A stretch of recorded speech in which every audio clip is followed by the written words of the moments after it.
This is Lauren Lando from ESS and Eric Bach. We're here today. I had a couple of inquiries as of late regarding barefoot training and how I implement barefoot training and how I progress barefoot training. I will tell you this. Barefoot training is not about taking off your shoes and going down to the local track and deciding you're going to run your sprints. Barefoot training has to be thought of in micro-progressive steps. First thing that we're going to do is we're going to look at active range of motion. So I'll have Eric in barefoot position. He's got his feet in hip width. He's going to go through an exercise we call ankle rockers in our warm-up. And he's going to come up as high as he can in plantar flexion through the phalanges, and then he's going to rock back through the heel, and he's going to try to get as much dorsiflexion as he can through the midfoot. As you watch people do these rocker exercises, you'll see a lot of them get dorsiflexion through the forefoot. We want to make sure we're actually getting it through the axes that runs through your lateral and medial malleoli. That gives us a true sense of dorsiflexion, but also that talocrural joint range of motion is what we are really more concerned with. As Eric does this, he'll go through this active plantar flexion, dorsiflexion, then we'll turn it into actually more of a passive dorsiflexion where he takes it into a body-weighted squat. But I'm not looking at the depth of his squat. What I'm paying attention to is what is his angle of his shin looking like? How far can he get that shin moving forward without losing contact of the heel on the ground? A lot of people think, oh, you shouldn't squat with your knees over the toes. The knees come over the toes all the time. It's a matter of where is the heel and when does the heel lose contact. That is my limiting factor. From here, I'll have Eric switch into an exercise called a toe grab.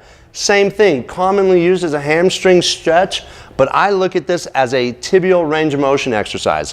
What's the amount of range of motion, the available range of motion of the tibia moving forward over the midfoot?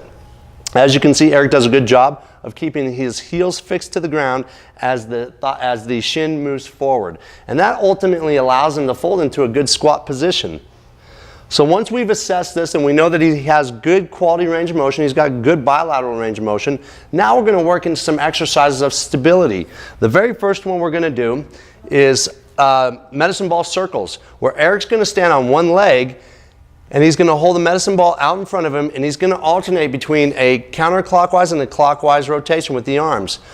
So as he's on the right leg and he's going into a clockwise motion, he's being forced into more of a supinatory position. So Eric has to fight to stay neutral, to hold his foot more in a neutral position. Now when we switch directions, as he goes more counterclockwise on this right foot, he's going to go into more of a pronatory stance. Well, you can see his peroneus longus, his peroneus, as peroneus brevis and longus and tertius are all fighting to help stabilize, but also like the lateral gastroc, the lateral soleus, those muscles are firing right now big time to have him hold more of a neutral foot position. This is a very, very easy exercise to do that almost anybody can do. However, it's the intent within the exercise that makes it difficult and allows for the transfer. Again, trying to find that balance point between supination and pronation, or pronation and supination in all these exercises. From here, we can take it into a greater difficulty, where now we go into a PVC Romanian deadlift, single leg. Eric's going to start with a little bit of knee bend, and now he's going to maintain that knee bend. Now he's going to hinge from the hips as he brushes the PVC down the thigh, down the tibia. As he does so, again, same thing. He's trying to fight that pronatory, supinatory aspect.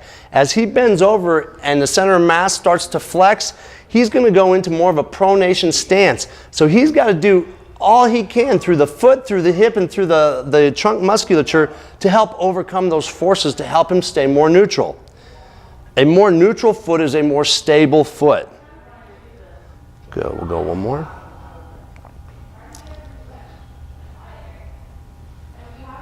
Holding great control, and it's truly the intent of the exercise that makes this transferable. One thing we have to understand when we look at the foot is we have 28 bones and 56 joint articulations. Not only that, but we have a rear foot, midfoot, and a forefoot, and all those phases of the foot, or all those segments of the foot, have triplanar motion. And so we have to account for all these muscles that do their job of stability. Doing low intensive exercises like this under deliberate action will help solidify stability through all those joints.